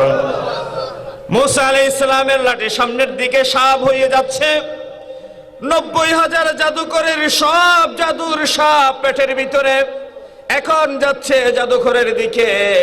জাদুকররা ভীত সন্ত্রস্ত হয়ে গেল, ভয় পেয়ে গেল, আশ্চর্যান্বিত হয়ে গেল। এতক্ষণ দেখলাম একজন মূসার হাতে দেখলাম একটি লাঠি, লাঠিটা জমিনে ফেলার সাথে সাথে এখন বিশাল অজগর সাপে পরিণত করে। দেখে কথা বলেন না, কে পরিণত করে? এই জন্য সব জায়গায় উপস্থিত আছেন কে? মুমিন মুসলমানেরা ভরসা করে কার উপর? প্রকাশ্য যদিও দেখা যায় মুমিনরা ছোট ছোট শরীরের দেহের অধিকারী, মুমিনরা হত দরিদ্র অসহায়, তাদের হাতে তীর নাই, বল্লম নাই, নেজা নাই, অস্ত্র নাই, ঘোড়া নাই, সোয়ারি নাই, কিচ্ছু নাই। মুমিনরা যখন সালাহুদ্দিন আইয়ুবীর গর্জন দিয়ে, ইখতিয়ার উদ্দিন মুহাম্মদ বিন বখতিয়ার খলজির শক্তি নিয়ে, শহীদ তিতুমীরের গর্জন দিয়ে যখন সামনে যাবে, আল্লাহর কসম কোন কাফের পালাবার পথ খুঁজে পাবে না, ঠিক না? আল্লাহর পয়গম্বর মূসার লাঠি যখন সামনের দিকে যাচ্ছে, সব জাদুর সাপ পেটের ভিতরে ঢুকে যায়। এখন জাদুকরের দিকে রওনা দেয়। এখন জাদুকররা চিন্তায় পড়ে, সাথে সাথে সিজদায় পড়ে যায়। বলুন আল্লাহু আকবার। ফাগলিবু হুনালিকা ওয়ানকালাবু صاغرين وألقي السحرة ساجدين قالوا آمنا برب العالمين বলুন আল্লাহু আকবার। সব জাদুকর একসাথে সিজদায় পড়ে গেল এবং বলে, হে আল্লাহ রব্বিল আলামিন, সে আকাশের মালিক, জমিনের মালিক, সুবিস্তৃত এই পাহাড় পর্বতের মালিক, তুমি আল্লাহর উপর ঈমান আনলাম, তুমি আল্লাহর গোলামির ভিতরে নিজেদের সুপর্দ করে দিলা। রব্বি মূসা ওয়া হারুন قال فرعون آمنتم به قبل أن آذن لكم। প্রথম কথা বললেন ক্বালু আমান্না বিরাব্বিল আলামিন, রবের উপর ঈমান আনলাম যিনি বিশ্ব ব্রহ্মাণ্ডের মালিক। আল্লাহ রাব্বুল আলামিন কথাটা বুঝবেন না মনে করে জাদুকরদের মনের ভিতরে একটা শঙ্কা তৈরি হয়, হে আল্লাহ কোন রবের, কোন দেশের, কোন বিশ্বের মালিক আল্লাহ বুঝেন নাই মনে হয় আপনি।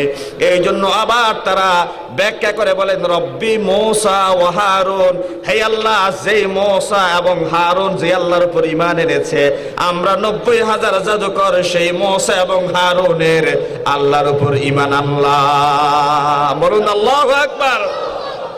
মুসলমানো न घबराओ खुदा की शान आली है, अभी इस्लाम जिंदा है, अभी कुरान बाकी है।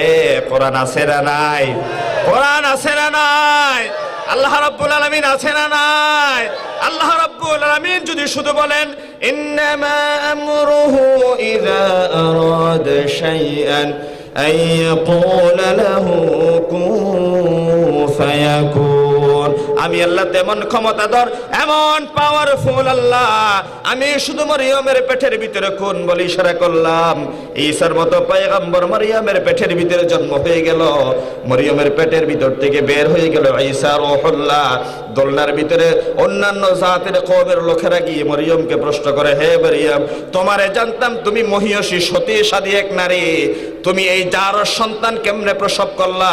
তোমার সাথে কোন পুরুষের সম্পর্ক ছিল খুলে বলো, তোমার সাথে কোন পুরুষের সম্পর্ক ছিল খুলে বলো।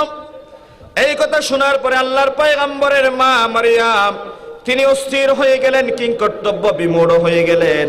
সাথে সাথে তার সন্তানের দিকে ইঙ্গিত করে তিনি বলেন, আমি কোন পুরুষের সাথে রাত্রি যাপন করলাম, আমি কোন পর পুরুষের সাথে অবৈধ সম্পর্ক গড়ে তুললাম, আমার মুখ দিয়ে কথা শুনতে হবে না, তোমরা সেই প্রশ্নের জবাব আমার নিষ্পাপ সন্তানের মুখ থেকে শুনে নাও। আল্লাহু আকবার। তোমরা আমার নিষ্পাপ সন্তানের মুখ থেকে শুনে নাও। এই কথা বলার পরে সন্তান শুধু প্রশ্নের জবাব দেওয়ার জন্য প্রস্তুত হয়, জবাব দেওয়ার জন্য প্রস্তুত হয়। মা বলে, বাবা বলো তুমি কথা বলতে বলার পরে সাথে সাথে বলে, ওয়ায়ুকাল্লিমুন নাসা ফিল মাহদি ওয়া কাহালাউ ওয়া মিনাস সালিহিন। قالت رب أنى يكون لي ولد ولم يمسسني بشر قال كذلك الله يخلق ما يشاء إذا قضى أمرا فإنما يقول له كن فيكون। বলুন আল্লাহু আকবার। দোলনায় থাকতে মায়ের কোলে উঠিয়ে নেওয়ার পরে সন্তান অবলীলায় কথা বলা শুরু করে, হে আমার কওমের লোকেরা জেনে রাখো, قال إني عبد الله آتاني الكتاب وجعلني نبيا। আমি হলাম আল্লাহর বান্দা, আল্লাহ রাব্বুল আলামিন দয়া করে আমার কিতাবের অধিকারী বানিয়ে নবী বানিয়েছে। আল্লাহু আকবার। মায়ের কোলের ভিতরে বসে থেকে, দোলনার ভিতরে শুয়ে থেকে, ফিল মাহদি ওয়া কাহালান, পেটে এবং দোলনায় তিনি বসে কথা বলছেন, রব্বি আন্না ইয়াকুনু লি ওয়ালাদুন ওয়া লাম ইয়ামসাসনি বাশার। জেনে রাখো, মারিয়াম আলাইহিস সালাম বললেন, আমার মাকে কেউ স্পর্শ করে নাই, আর আমি স্বীকৃতি দিচ্ছি নিষ্পাপ সন্তান। বুখারীর বর্ণনায় আছে 12 জন সন্তান পেটের ভিতরে থাকতে অথবা দোলনায় শুয়ে সরাসরি পৃথিবীর মানুষের সাথে কথা বলেছেন, তোর মধ্যে আল্লাহর পয়গম্বর ঈসা রূহুল্লাহ একজন। বলুন না সুবহানাল্লাহ। যখন তার বিরুদ্ধে অপবাদ পেশ করা হয়, তোমার মায়ের সাথে কার অবৈধ সম্পর্ক ছিল, তখন তিনি কথা সরাসরি জবাব দিয়েছেন, আমার মায়ের সাথে পৃথিবীর কোন পুরুষের সম্পর্ক ছিল না, আমার মাকে কোন পুরুষ লাম ইয়ামসাসনি বাশার, যাদের উপাধি বাশার, যারা মানুষ হিসেবে পরিচিত, ওই সমস্ত কোন মানুষ আমার মায়ের শরীর স্পর্শ করতে পারে না। তাহলে সত্য সমাগত, মিথ্যা পরাভূত। সত্য যখন প্রতিভাত হয়ে যায়, সত্য যখন সুস্পষ্ট হয়ে যায়, তখন মিথ্যা বিদূরিত হয়ে যায়। হক যখন প্রতিষ্ঠিত হয়ে যায়, মিথ্যা পালাবার আর পথ খুঁজে পায় না, ঠিক না? মক্কা বিজয়ের দিন বিশ্ব নবী মুহাম্মদুর রাসূলুল্লাহ সাল্লাল্লাহু আলাইহি ওয়াসাল্লাম 10,000 সাহাবী নিয়ে যখন মক্কা নগরীতে প্রবেশ করেন, তরতর করে কাঁপছিল সানাদিদে কুরাইশ, কুফারে কুরাইশ, ফুজ্জাররা বিশ্বনবীর সামনে দাঁড়িয়ে দুহাত উঁচু করে সামনের দিকে প্রশ্ন করে, হে মুহাম্মদ, আজকে কি আমাদের কাছ থেকে প্রতিশোধ গ্রহণ করবা? বিশ্বনবী মুহাম্মদুর রাসূলুল্লাহ সাল্লাল্লাহু আলাইহি ওয়াসাল্লাম তাদের কাছে উল্টো প্রশ্ন করেছে, আমি তোমাদের সম্পর্কে কি হয়? আজকে তোমরা আমার থেকে কি ধরনের আচরণ আশা করো?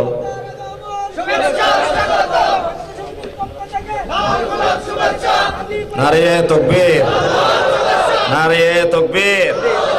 প্রধান বক্তার আগমন, প্রধান বক্তার আগমন পুঠিবিলার পক্ষ থেকে, একটু বড় করে বলেন, পুঠিবিলার পক্ষ থেকে। আমার নতুন পরিচয় হচ্ছে, অন্তত তিনি আমার শ্বশুর বাড়ির লোক, তো আমার শ্বশুর বাড়ি এলাকার লোক, কুমিল্লার লোক। আমার অত্যন্ত ভালো লাগছে, হুজুরকে সিরাতের মাহফিলে পেয়েছিলাম, আজকে যার আলোচনা শোনার জন্য হাজার হাজার জনতা অপেক্ষায় আছে। এত বিজ্ঞ একজন পণ্ডিত আমাদের কাছে উপস্থিত হয়েছেন। আশা করি হুজুর আমাদের সামনে কোরআন এবং সুন্নাহর আলোকে কথা বলবেন। আমরা সেই অপেক্ষায় শোনার জন্য প্রস্তুত আছি। তো একটা মিনিট কথা বলে শেষ করছি। শুধু ঈসা রূহুল্লাহর মা নিষ্পাপ প্রমাণিত হয় তার সন্তানের জবানবন্দির মাধ্যমে, ঠিক কিনা?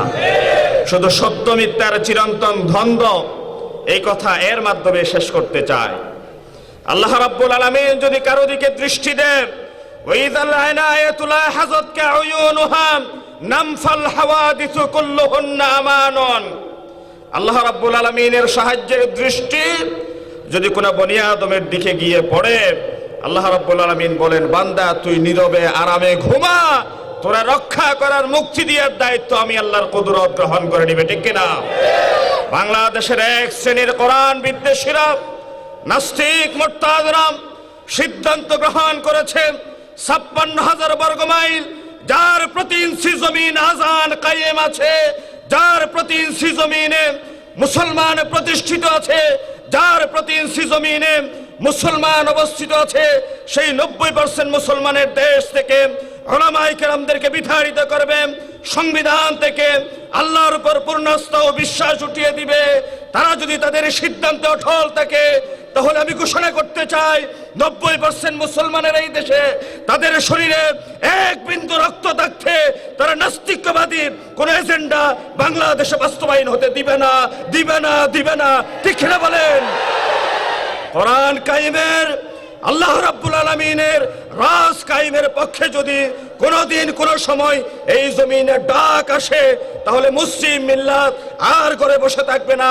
যার যা আছে তা নিয়ে মাঠে ময়দানে ঝাঁপিয়ে পড়ে আল্লাহর গোলামির ভিতরে নিজেদের রক্ত দিয়ে শাহাদাত রমিয়ে সুরা পান করবে, ঠিক কিনা? আল্লাহ রাব্বুল আলামিন কোরআনের পক্ষে, ইসলামের পক্ষে আমাদের বলিষ্ঠ অবস্থান দেখিয়ে দিয়ে এই জমিনে কোরআনের কালিমা একচিত পতাকা উড্ডীন করে নিজেদেরকে মুমিন মুসলমানদের কাতারে সত্যবাদীদের পক্ষে অবস্থান দেখানোর তৌফিক দান করুক। সবাই বলে আমিন। ওয়া মা তৌফিক ইল্লা বিল্লাহ। আসসালামু আলাইকুম ওয়া রাহমাতুল্লাহি তাআলা ওয়া বারাকাতুহু।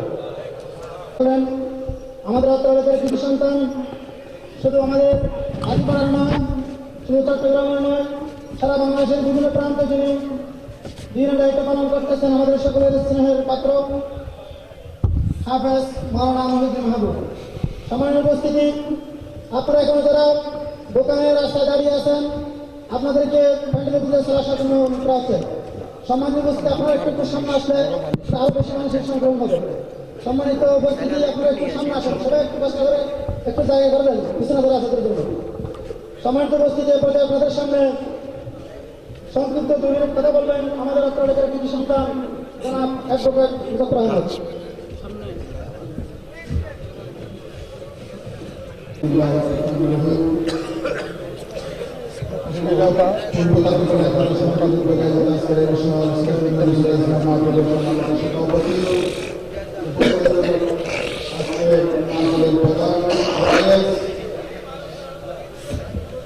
প্রধান বক্তা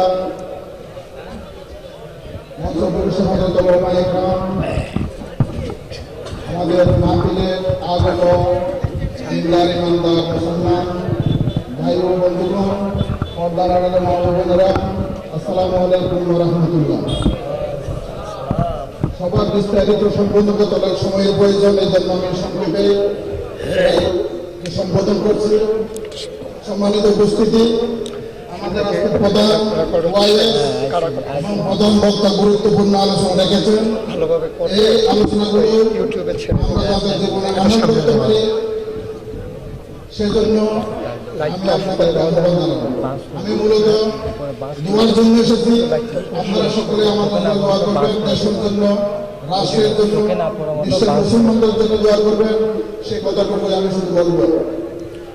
আজকে আমাদের প্রধান বক্তা যে কথাগুলো আমাদের উদ্দেশ্যে বলেছেন, আমাদের এলাকার এই কিছু সন্তান হাফেজ মাওলানা মহিউদ্দিন মাহবুব, মুসলমানরা আজকে নিগৃহীত, নির্যাতিত শুধুমাত্র একটি কারণ।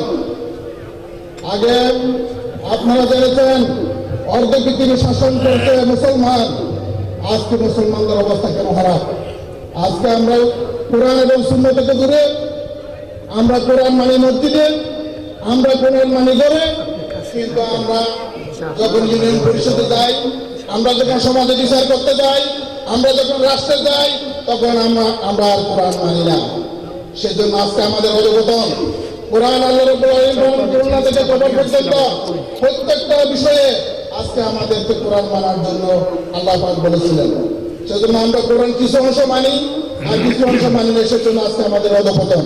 সম্মানিত উপস্থিতি, মুসলমানদের যেরকম আমাদের হতাশা, তেমনি আমাদের জন্য আশালাভ রয়েছে। খুব অতি সন্নিকটে ইসলামী বিপ্লব বাংলাদেশের দ্বারপ্রান্তে রয়েছে।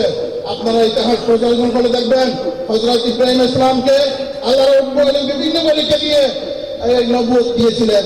তার মধ্যে হযরত ইব্রাহিম ইসলামকে অগ্নিকুণ্ডে নিক্ষেপ করেছিলেন। আগুনকে আল্লাহ বলছেন যে তুমি কি হয়ে যাও, ঠান্ডা হয়ে যাও। কাপড়রা ঘুরে ফেলেছেন, আগুনে ফেলেছেন। এরপরে যখন 70 বছর বয়সে একটা বাচ্চা দিলেন, বাচ্চাকে বলছে তোমরা কি করে যাও, কোথায় দিতে নির্বাসনে দিয়ে দেন, নির্বাসনে দিয়ে দিলেন। আবার একটা যখন 70 বাচ্চা হলো, তাকে কুরবানি করে দেন, কুরবানি করে দিলেন। প্রত্যেকটা পরীক্ষায় যখন উন্নীত হয়ে গেলেন, আল্লাহ রাব্বুল আলামিন নবুয়ত দিলেন। আল্লাহ রাব্বুল আলামিন এভাবে মানুষকে পরীক্ষা করেছেন। আজকে আমাদের মুসলমানদের, বাংলাদেশের মুসলমানদের উপর মামলা, হামলা, নির্যাতন, এগুলো মুসলমানদের জন্য পরীক্ষা। এই পরীক্ষায় আমরা উত্তীর্ণ হতে পারলে আমাদের দ্বার প্রান্তে বিপ্লব রয়েছে ইনশাআল্লাহ। সম্মানিত উপস্থিতি, আজকে আমাদের সেই দ্বার প্রান্তে হযরত আজকে যে সিরাতুল নবী, সেটা হচ্ছে আমাদের জন্য হলো একটা দাওয়াত। সে দাওয়াত হচ্ছে কুনতুম খায়রা উম্মাতিন উখরিজাত নাস তা'মুরুনা বিল মারুফ ওয়া তানহাউনা আনিল মুনকার। আল্লাহ বলছেন যে তোমরা ঈশ্বর বলছেন জাতি, তোমাদেরকে প্রেরণ করেছে মানুষের কল্যাণের জন্য, তোমরা লোকদেরকে সৎ পথের আদেশ দেবে, অসৎ পথ থেকে বিরত রাখবে। রাসূলুল্লাহ সাল্লাল্লাহু আলাইহি ওয়াসাল্লাম মানুষের সৎ পথে দাওয়াত দেওয়ার জন্য, অসৎ পথ থেকে বিরত রাখার জন্য, তার অনুসরণে যা আপনার দেখে হযরত আলাইহিস সালাম কিভাবে নির্যাতন এসেছিল। তার তপ্ত মরুভূমির উপর স্থির করে বিশাল 40 মনের একটা পাটা তার বুকের উপর চাপিয়ে দেওয়া হয়েছিল। কাপড়রা বলছিল তুমি বলো এখন মুহাম্মদের দল ত্যাগ করলে তোমাকে এখন মুক্তি দেওয়া হবে। আল্লাহ আমার প্রাণ দিতে পারে, আমি মরে যেতে পারি, আমাকে মৃত্যু দিতে পারো, কিন্তু আমার এই মন থেকে, আমার অন্তর থেকে এক মুহূর্তের জন্য রাসূল পাক সাল্লাল্লাহু আলাইহি ওয়াসাল্লাম আদর্শ ত্যাগ করতে পারবে না। এরপরও আজকে যে নির্যাতন সাহাবীদের উপর এসেছিল, যে নির্যাতন এই রাসূল সাল্লাল্লাহু আলাইহি ওয়াসাল্লামের অনুসারীদের উপর এসেছিল, তার বিন্দুমাত্র আমাদের উপরে কোনো সেই নির্যাতন আসে না। একটা মামলা, একটা হামলা, এটা বিভিন্ন আমাদের উপর সুন্নত। যারা ইতিহাসের শিখতে, যারা দুনিয়াতে যত বড় মনীষী ইসলামের খাদেম হয়েছে, সকলে কারাবরণ করেছে। এই জন্য এটা আমাদের ইসলামের একটা সুন্নত। এই সামান্য মামলা, হামলা, এগুলো আমাদের জন্য পরীক্ষা।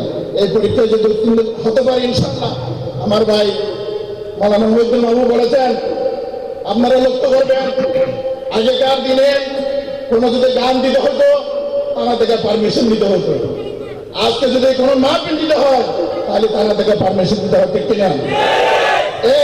এই পরিবেশ থেকে আমরা পরিত্রাণ করতে চাই। বাংলার মুসলমানরা গর্জে উঠতে হবে।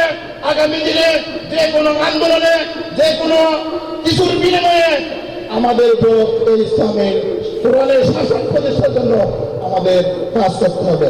সম্মানিত উপস্থিতি, আপনারা দেখবেন যত নির্যাতন, যত কিছু আসুক না কেন, আমেরিকাতে ট্রাম্প বিজয় হওয়ার পর মুসলমানদের কয়েকটা রাষ্ট্রের মুসলমানদের নিষেধাজ্ঞা দিয়েছিল। মুসলমানরা আমেরিকায় যাতে নিষেধাজ্ঞা দিয়েছিল, আমেরিকার মুসলমানরা সেটা প্রতিহত করেছে। যখন যত বাধা এসেছে, ততই সেখানে আমেরিকার মধ্যে ইসলাম ধর্ম গ্রহণ শুরু হয়ে গেছে। আজকে আমেরিকার প্রত্যন্ত অঞ্চলে আসতো কত সুন্দর সুন্দর মসজিদ বিদ্যা হচ্ছে। সম্মানিত উপস্থিতি, আমাদের উপর যত নির্যাতন, যত জুলুম আছে, গত উপজেলা নির্বাচন দেখবেন আমাদের উপর নির্যাতন আসছে বিদায় যত উপজেলা চেয়ারম্যান আমাদের হয়েছে, ওই দিনটা কোনো সময় হয় না। সেজন্য আমরা এই পরীক্ষা যদি উত্তীর্ণ করতে পারি, আমাদের এই জন্য আমি অনুরোধ জানাবো আমাদের ঘরে, আমাদের সমাজে, আমাদের সবখানে যাতে আমরা কোরআন অনুযায়ী আমাদের জীবন পরিচালনা করতে পারি, সেজন্য সকলকে আহ্বান জানিয়ে আমরা রাতের অন্ধকারে যাতে আল্লাহর কাছে তাহাজ্জুদের মাধ্যমে বাংলাদেশে পরিবেশ তাদের ফিরিয়ে আসে, সেজন্য দোয়া করার জন্য আমি আমার সংক্ষিপ্ত কথা শেষ করছি। আমার আসসালামু আলাইকুম ওয়া রাহমাতুল্লাহ।